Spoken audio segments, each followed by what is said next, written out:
A stadium can hold 80,000 people, yet in the final moments before competition, none of them truly matter.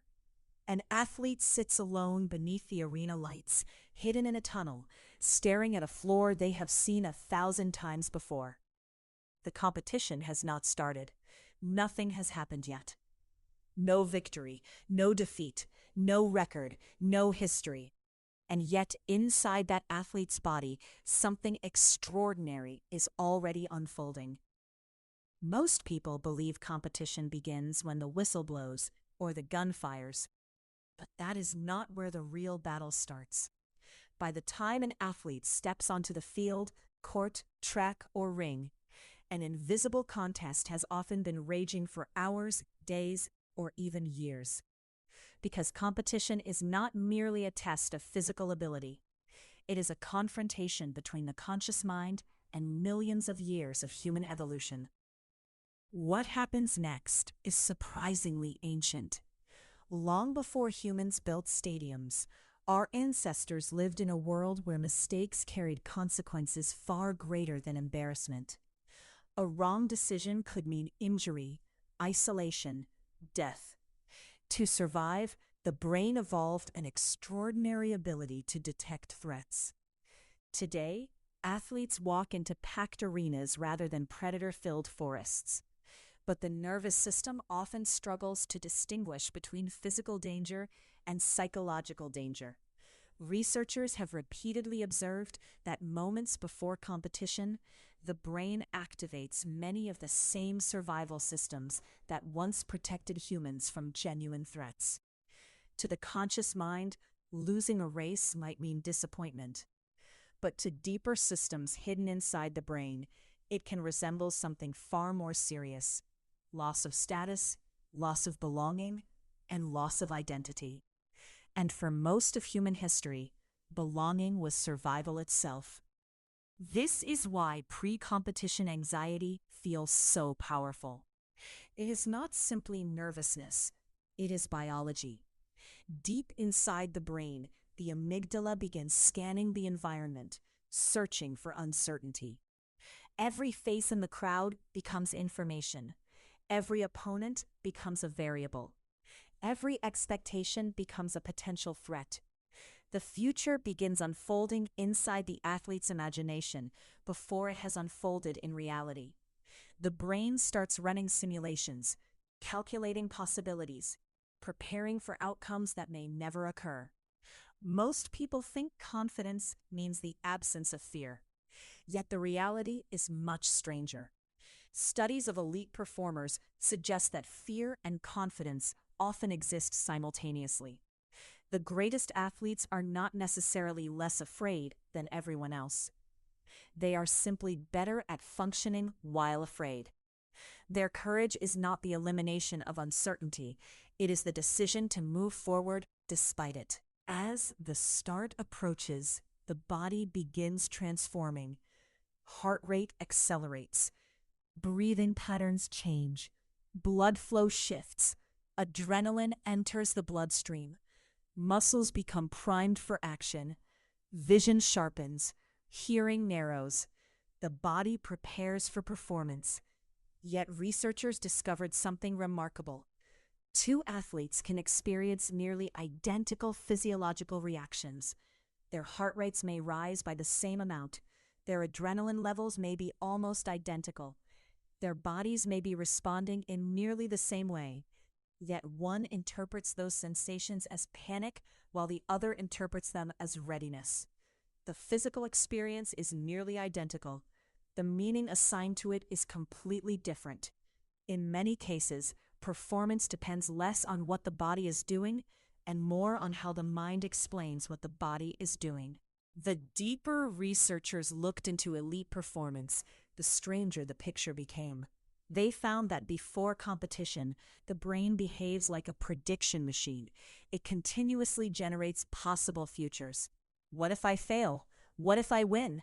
What if everything changes after today? The human brain evolved to reduce uncertainty wherever possible. It constantly tries to predict what will happen next, because prediction creates safety. But competition creates a problem. It introduces uncertainty that cannot be eliminated. No matter how much preparation has occurred, the outcome remains unknown. This uncertainty is deeply uncomfortable because the brain craves certainty. Yet the greatest performers often develop a different relationship with uncertainty. They stop demanding guarantees. They stop trying to control every possible outcome. Instead, they learn something far more powerful. They learn how to function without certainty. And that psychological adaptation may be one of the defining. Then, often just moments before the event begins, another transformation occurs. Many athletes describe a peculiar shift in awareness. The noise of the crowd fades. Thoughts become quieter. Time seems to slow down. Attention narrows. Researchers still debate exactly what causes this phenomenon, but many believe it involves a reduction in excessive self-monitoring. The athlete stops watching themselves perform and begins experiencing performance directly. Thought gives way to action. Analysis gives way to instinct. The future disappears. The past disappears. Only the present remains. What spectators call focus may actually be something deeper, a temporary surrender to reality exactly as it is. This is one of the great misconceptions surrounding champions. Most people imagine that elite athletes possess extraordinary confidence every moment before competition. The reality is often far more human. Many of history's greatest performers have experienced doubt, fear, anxiety, and uncertainty in the moments before stepping into the spotlight. What separates them is not the absence of those emotions, it is their relationship with them. They understand that fear does not necessarily signal danger. Sometimes fear signals importance. Sometimes anxiety appears because something meaningful is about to happen. Instead of running from those feelings, they carry them forward. The public sees the visible outcome: a medal, a trophy, a world record, a championship celebration. But beneath every great performance lies something invisible. There is always a moment before the moment, a private confrontation between an athlete and uncertainty, a conversation between ambition and fear, a negotiation between instinct and doubt. Long before the crowd erupts and cameras capture history, there exists a silent psychological battle that no spectator ever witnesses. Perhaps this is why competition fascinates humanity so deeply. On the surface, it appears to be about winning and losing. But underneath, it reflects something much larger. Every competition is a compressed version of life itself: risk, hope, uncertainty, failure, possibility, meaning, all concentrated into a single moment.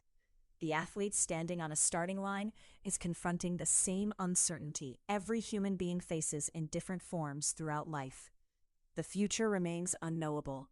The outcome remains uncertain.